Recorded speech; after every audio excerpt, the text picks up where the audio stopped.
Hello नमस्कार दोस्तों, स्वागत है एक बार फिर से आपका मेरे चैनल में टेक्निकल सपोर्ट विथ बीडी।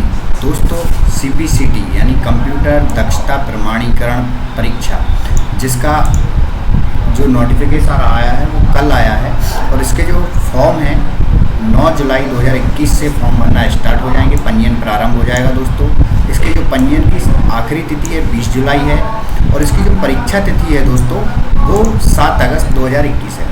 दोस्तों, इससे पहले ये परीक्षा जो हुई थी लास्ट 2019 में हुई थी दिसंबर में, उसके बाद से 1 साल के लंबे समय के बाद सीपीसीटी की परीक्षा का आयोजन किया जा रहा है। दोस्तों, तो आज मैं आपको सीपीसीटी से जुड़े हुए सारे सवालों के जवाब दूंगा और आपके जो भी डाउट हैं सीपीसीटी को लेकर वो सारे डाउट्स भी क्लियर करूंगा।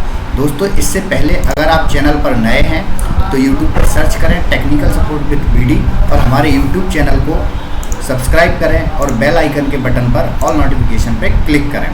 दोस्तों, सीपीसीटी यानी कि कंप्यूटर प्रोफिशिएंसी सर्टिफिकेशन टेस्ट आज मध्य प्रदेश के हर एक गवर्नमेंट एग्ज़ाम में बहुत ही कंपलसरी हो चुका है। दोस्तों, इससे पहले मैं आपको सीपीसीटी का सर्टिफिकेट जो होता है वो दिखाना चाहूँगा। मैंने खुद सीपीसीटी लास्ट ईयर कंप्लीट किया है।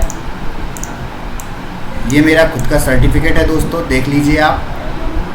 और इसमें जो मैंने एग्ज़ाम दिया था 31 दिसंबर 2019 को दिया था। 31 दिसंबर को मैंने इसका एग्ज़ाम दिया था। मेरा नाम भूपेंद्र सिंह दिनकर है और मैं दतिया डिस्ट्रिक्ट का रहने वाला हूँ। दोस्तों, मेरी जो टाइपिंग की स्पीड है दूसरी या तीसरी बार में निकली थी। कारण क्या है कि हमें सही से जानकारी नहीं होती। मेरी जो टाइपिंग की हिंदी की स्पीड आई थी दोस्तों वो 25.67 आई थी और मेरा जो हिंदी का पेपर है टाइपिंग का वो क्वालिफाई है। इसके अलावा सेक्शन 1 की अगर मैं बात करूं तो मैं पेपर में 75 में से 41 नंबर मेरे आए थे और यहाँ भी मैं क्वालिफाइड हूँ। यानी कि मेरी इंग्लिश की टाइपिंग से क्वालिफाइड नहीं हो पाई थी, जिसमें मेरी टाइपिंग की स्पीड आई थी 24.53। दोस्तों, इस तरीके से अगर आप भी सीपीसीटी का पेपर देते हैं और पेपर देने के बाद आपका जो रिजल्ट होता है वो तुरंत आपको वहीं पे पता चल जाता है कि आप पास हुए हैं या फेल हुए हैं। दोस्तों, अगर आप तीनों सेक्शन क्लियर कर लेते हैं सीपीसीटी के, यानी कंप्यूटर दक्षता, अंग्रेजी टाइपिंग, हिंदी टाइपिंग, तो आपको इस तरीके से 3 निशान जो क्लिक रहेंगे वो आपके रहेंगे आपके रिजल्ट पर। अगर आप अकेली कंप्यूटर दक्षता पास करते हैं तो इस तरीके से आपका रिजल्ट आएगा, सिर्फ कंप्यूटर दक्षता वाला सेक्शन पास रहेगा। दूसरा, कंप्यूटर प्रोफिशिएंसी टेस्ट कंप्यूटर दक्षता प्लस हिंदी टाइपिंग अगर आप पास कर लेते हैं तो कंप्यूटर दक्षता में आप क्लिक रहेगा टिक, यहाँ क्रॉस रहेगा, यानी कि अंग्रेजी की जो टाइपिंग है आपकी वो निकली नहीं है और हिंदी टाइपिंग आपने पास कर ली है। इसके अलावा एक ऑप्शन रहता है इसमें कि आपका जो पेपर है दक्षता का वो आपने पास कर लिया है, इंग्लिश की टाइपिंग आपने पास कर ली है, लेकिन हिंदी की टाइपिंग में आप फेल हो गए हैं। दोस्तों, इस तरीके से ये सर्टिफिकेट मेरा कंप्लीट है और मैं सीपीसीटी पास आउट हूँ। तो मैं आपको कोई भी जानकारी सीपीसीटी से संबंधित कोई गलत जानकारी नहीं दूंगा। दोस्तों, अगर आप भी 1 महीने के अंदर सीपीसीटी का पेपर निकालना चाहते हैं तो मेरे द्वारा बताए हुए तरीके से काम करें और उसकी टाइपिंग करें और पढ़ाई करें तो 1 महीने में ही आपका सीपीसीटी का एग्ज़ाम बिल्कुल क्लियर हो सकता है। सीपीसीटी 1 महीने में क्लियर करना कोई बड़ी बात नहीं है। अब तो गवर्नमेंट ने सीपीसीटी का प्रमाण पत्र जो स्कोर कार्ड होता है उसको जारी होने के दिनांक से 7 वर्ष तक वैलिड भी कर दिया है। दोस्तों, पहले इसका जो वैलिडेशन होता था, जब मैंने 2017 में सीपीसीटी फर्स्ट टाइम दिया था तब ये 2 साल के लिए होता था। उसके बाद 2018 में इसको बढ़ा के 3 वर्ष कर दिया था, लेकिन अब सीपीसीटी स्कोर कार्ड की वैधता मध्य प्रदेश गवर्नमेंट ने 7 वर्ष कर दी गई है। दोस्तों, 1 महीने में सीपीसीटी कैसे निकालें, ये बहुत बड़ी बात है और कुछ लोगों ने ये भी कहा है कि 1 महीने में सीपीसीटी का एग्ज़ाम प्लस हिंदी टाइपिंग निकालना बहुत ही मुश्किल है।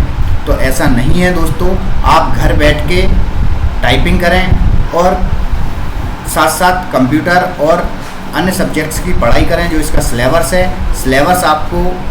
इसका जो सिलेबस है वो यहाँ से आप क्लिक करके देख सकते हैं कि इसमें एग्ज़ाम में आता क्या है। बेसिकली इसे अगर हम एग्ज़ाम की बात करें तो आपको कंप्यूटर से संबंधित सारी चीज़ें पता होना चाहिए, जैसे कि MICR, code, output, input device, monitor. ये बहुत ही पहले के टाइम में आता था, अब थोड़ा डीपली क्वेश्चन आएंगे दोस्तों। आप बेसिक कंप्यूटर बिल्कुल पढ़ के मत जाएं, वरना आप पेपर में फेल हो सकते हैं। इसके अलावा अगर हम बात करें, आपको जो 23 मार्क्स हैं, आपको 23 मार्क्स पे ही फोकस करना है। यानी कि जो 23 मार्क्स हैं ये आपको पहले कवर करना है। 23 मार्क्स में आपका आता क्या है? मैथ्स, रीजनिंग और आपकी जनरल अवेयरनेस। जनरल अवेयरनेस में भी बहुत ही नॉर्मल क्वेश्चन रहेंगे जो कि करंट अफेयर्स से रहेंगे, और ट्रेंडिंग जो कॉन्स्टिट्यूशन के 1-2 क्वेश्चन आएंगे वो भी आपके सिंपली रहेंगे। साइंस एंड ज्योग्राफी के 1-2 क्वेश्चन आएंगे। इस तरीके से ये जो 23 क्वेश्चन आते हैं नॉन टैग वाले जो 23 क्वेश्चन हैं, इनको हमें सबसे पहले कवर करके चलना है दोस्तों, क्योंकि यही हमारा एग्ज़ाम निकलवाते हैं। इसके अलावा अगर हम बात करें 52 क्वेश्चन जो आते हैं कंप्यूटर से, 52 क्वेश्चन जो कंप्यूटर के आते हैं, उनमें हमें नॉर्मली वहाँ हमें स्कोर 20 से 25 क्वेश्चन सही करना है। अगर 20 से 25 क्वेश्चन आप वहाँ सही कर लेते हैं और 20 क्वेश्चन आप नॉन टैग वाले ऑप्शन में कवर कर लेते हैं, तो दोनों मिला के आप 45 क्वेश्चन गेन करेंगे, और 45 क्वेश्चन पे दोस्तों आपका पेपर निकल जाएगा। हमें ये पेपर निकालने के लिए 38 क्वेश्चन करेक्ट करना है, तो हमारा CPCT का एग्ज़ाम है जो प्रेफरेंसी टेस्ट, वो पास हो जाएगा। तो दोस्तों हम ये 38 और 40 जो क्वेश्चन है उनको कवर करने के लिए मैं आपको बिल्कुल ये नहीं कहूँगा कि आप दिन रात सिर्फ पढ़ाई में ध्यान दें। सबसे पहले काम है आपका टाइपिंग का, क्योंकि टाइपिंग की अगर आपकी स्पीड नहीं आती है, क्या है जनरली लोग जो टाइपिंग करते हैं तो टाइपिंग की घर पे प्रैक्टिस उनकी जो होती है वो वर्ड में करेंगे या कोई ऑनलाइन टाइपिंग का सॉफ्टवेयर परचेज़ कर लेते हैं, लेकिन मैं इसके बारे में बिल्कुल नहीं कहूँगा। दोस्तों आपको अगर घर पे अपनी टाइपिंग निकालना है तो सबसे पहले आप सिंपली सीखने का तरीका जो मैं आपको बता रहा हूँ, उसके लिए आप इंडिया टाइपिंग का जो ऑफिशियल वेबसाइट है इस पे जाएं और इस पे इंग्लिश टाइपिंग पे क्लिक करें। दोस्तों हमें इंग्लिश टाइपिंग और हिंदी टाइपिंग दोनों से कोई मतलब नहीं है, लेकिन इंग्लिश टाइपिंग की मैं इसलिए बोलता हूँ कि जब तक आप इंग्लिश टाइपिंग नहीं सीखेंगे, तो हिंदी टाइपिंग के लिए कीवर्ड कैसे याद करेंगे? क्योंकि जब तक हमें कीवर्ड याद नहीं होंगे कि किस की से कौन सा शब्द बनता है हिंदी में, तब तक आप कैसे याद रख पाएंगे कि कौन सा एस कहाँ पर है, डी कहाँ पर है कीबोर्ड में और एफ कहाँ पर है। तो इसलिए बेसिकली 7 से 8 दिन आप इंग्लिश की टाइपिंग की प्रैक्टिस घर पे कीजिए। इंग्लिश की टाइपिंग प्रैक्टिस करने के बाद तभी आप हिंदी की टाइपिंग की प्रैक्टिस कर सकते हैं। तो आपको सीखने के हिसाब से सबसे बेस्ट है कि आप वर्ड में जाएं और वर्ड में सिर्फ की प्रैक्टिस करें। यानी कि की प्रैक्टिस दोस्तों कैसे, कि जैसे कि मान के चलिए आपका नाम है रमेश, तो आप अपनी जो उंगलियां हैं ASDF और JKL और कॉमास पर रखें और आपको अपना नाम लिखना है, जैसे कि रमेश, तो ये रमेश आपका नाम, इसके आगे है रमेश कुमार।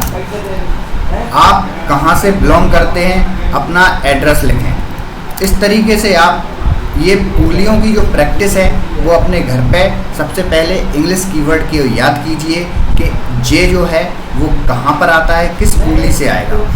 ऐसा करने से आपको कीवर्ड बहुत ही आसानी से याद हो जाएंगे। दोस्तों इसको जब आप रेगुलरली 7 से 8 दिन करेंगे, फिर आपको करना है हिंदी टाइपिंग की प्रैक्टिस। हिंदी टाइपिंग की प्रैक्टिस भी मैं आपको बताऊं तो इंडिया टाइपिंग से बेस्ट सीखने के लिए कोई भी सॉफ्टवेयर या कोई भी ऐप नहीं है। हिंदी टाइपिंग ट्यूटर पे जाकर आप यहाँ पे बेसिक से स्टार्ट कीजिए। बेसिक से मतलब कि टाइप होम रो कैरेक्टर, यानी फर्स्ट होम रो कैरेक्टर में आपको उंगलियाँ किस प्रकार रखना है, ये सबसे बेसिक चीज़ है दोस्तों। यहाँ से आप स्टार्ट करेंगे। आपको बिल्कुल टाइपिंग नहीं आती हो, इसके बावजूद भी आप एक महीने में भी CPCT की जो टाइपिंग है वो निकाल सकते हैं। दोस्तों जैसे इसमें हमें बेसिक सीखने के लिए इस पे ग्रीन कलर से जो कीवर्ड है वो ऑटोमेटिक ग्रीन हो जाएगा, हमें वही वाला कीवर्ड दबाना है। यानी कि JKL और कॉमास पे हमारी उंगली रखी है, तो जे से हमारा जो है पहला कीवर्ड है, जिसमें डंडा बनेगा। सा अगर हमें बनाना है तो उसके लिए हमें थर्ड उंगली का यूज करना होगा। इस प्रकार हा, फिर का, जो हमारा का है वो डी से बनेगा और एच से हमारा बनेगा हा। इसी प्रकार आपको जो छोटी ई की मात्रा दबानी है वो आपकी एफ से बनेगी, फिर आपका का है जो फिर डी से बनेगा और फिर सा एल से बनेगा। इस प्रकार हमें सारे वर्ड याद करने हैं, क्योंकि जब तक हमें वर्ड याद नहीं होंगे दोस्तों हिंदी की टाइपिंग करना बहुत ही मुश्किल है। क्योंकि हिंदी की टाइपिंग जो होती है इसमें हमें हर एक की याद रखना होता है कि किस की से कौन सा वर्ड बनेगा, और अगर आपने की सही से याद नहीं किए तो आपसे मिस्टेक होते रहेंगे और आप शुरुआत में ही घबराकर टाइपिंग बंद कर देंगे। तो आपको डरना नहीं है, बस प्रैक्टिस करना है। जितनी ज़्यादा आप प्रैक्टिस करेंगे, सोते जागते आपके दिमाग में सिर्फ इंग्लिश का कीवर्ड ही रहना चाहिए, तभी आप टाइपिंग क्लियर कर सकते हैं। क्योंकि कई लोग 3-3, 4-4 बार पेपर देते हैं, उनका एग्ज़ाम प्रेफरेंसी टेस्ट निकल जाता है, लेकिन उनका जो टाइपिंग होती है वो क्लियर नहीं होती। तो इसलिए हमें टाइपिंग क्लियर करने के लिए दोस्तों रेगुलर बस प्रैक्टिस करते रहना है। एक ही इसका सिद्धांत है और एक ही तरीका है CPCT को क्लियर करने का कि आप जितनी ज़्यादा प्रैक्टिस कर सकें वर्ड की उतनी ज़्यादा प्रैक्टिस कीजिए, क्योंकि प्रैक्टिस मेक्स आप परफेक्ट। आप जितनी ज़्यादा प्रैक्टिस करेंगे उतना ही जल्दी आपको टाइपिंग में स्पीड बढ़ेगी। जब एक बार स्पीड बढ़ जाएगी तो आप हर एक वर्ड आपको मौखिक याद हो जाएगा कि किस कीवर्ड से कौन सा हिंदी का अक्षर बन रहा है। तो दोस्तों इस तरीके से आप यहाँ से स्टार्टिंग करें, और स्टार्टिंग करने के बाद आप घर पे रेगुलर 3 से 4 घंटे प्रतिदिन टाइपिंग कीजिए। मैं आपसे वादा करता हूँ दोस्तों कि आपकी जो टाइपिंग है 1 महीने के अंदर आपकी हिंदी टाइपिंग बहुत ही आसान तरीके से निकल जाएगी। क्योंकि हिंदी टाइपिंग में इतना टफ नहीं है।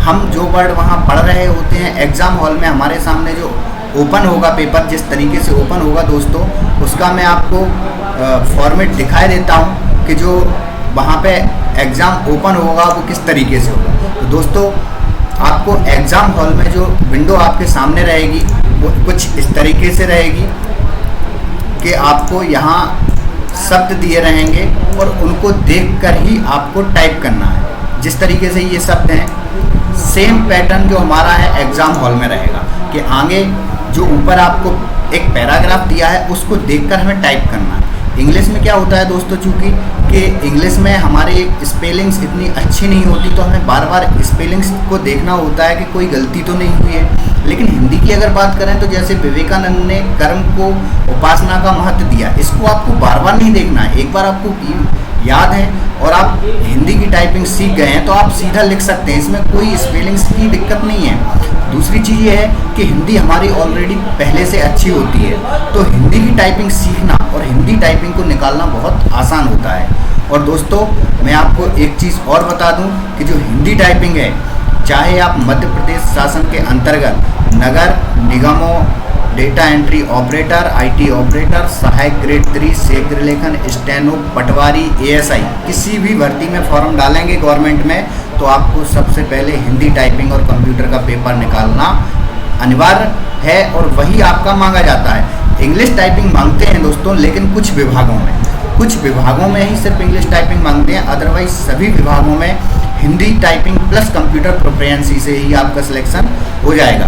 तो दोस्तों बिल्कुल देर मत कीजिए, ज़्यादा समय ना गवाते हुए आप आज से ही, अभी से ही, ये वीडियो देखने के बाद से ही टाइपिंग की प्रैक्टिस चालू कर दीजिए और जितनी ज़्यादा हो सके मोर एंड मोर आप टाइपिंग की प्रैक्टिस कीजिए। क्योंकि ये जो CPCT निकालने का तरीका है इसमें किसी प्रकार का आपको कोई चीज़ याद नहीं करना है, किसी प्रकार से कोई चीज़ रटने वाली नहीं है कि आप रट सकते हैं। इसमें सीधा है कि आप जितना प्रैक्टिस करेंगे, जितना ज़्यादा समय देंगे आप सिस्टम पे, अपने आप को सिस्टम के सामने जितना ज़्यादा रखेंगे, बैठ के काम करेंगे, उतने जल्दी आप पेपर निकाल सकते हैं, उतने जल्दी आपकी CPCT की टाइपिंग निकल सकती है। क्योंकि मेरा ये खुद का एक्सपीरियंस है दोस्तों, मैंने जब 3 बार पेपर दिया, मैं 10 मिनट 15 मिनट की प्रैक्टिस करता था और घर पे मेरा 15 से 20 की नॉर्मल स्पीड आने के बाद जब मैं वहाँ एग्ज़ाम हॉल में टाइपिंग के लिए, तो मेरी वहाँ पे टाइपिंग की स्पीड है जो हर बार 15, 16, 17, एक बार तो दोस्तों आप विश्वास नहीं करेंगे कि मैं 19.5 पर मैं टाइपिंग में फेल हुआ हूँ, यानी कि थोड़ा सा ही और मेरा अगर टाइपिंग की स्पीड आ जाती तो मेरा क्वालिफाई बहुत पहले हो जाता। लेकिन दोस्तों जो गलतियाँ मुझसे हुई आप बिल्कुल ना करें और हमारे चैनल पे आप बने रहें तो CPCT से संबंधित सारी जो आपके लिए ज़रूरी चीज़ें हैं वो मैं लेकर आऊँगा। तो दोस्तों मिलते हैं अगले वीडियो में CPCT से संबंधित सारी जानकारी के लिए। वीडियो आपको पसंद आया हो तो चैनल को सब्सक्राइब कर लें और बेल आइकन पर बटन दबा लें, जिससे कि आपको आने वाले समय में हमारे वीडियो के नोटिफिकेशन मिलते रहेंगे। दोस्तों ये वीडियो बड़ा हो रहा है, इसलिए इस वीडियो को यहीं ख़त्म करते हैं। धन्यवाद।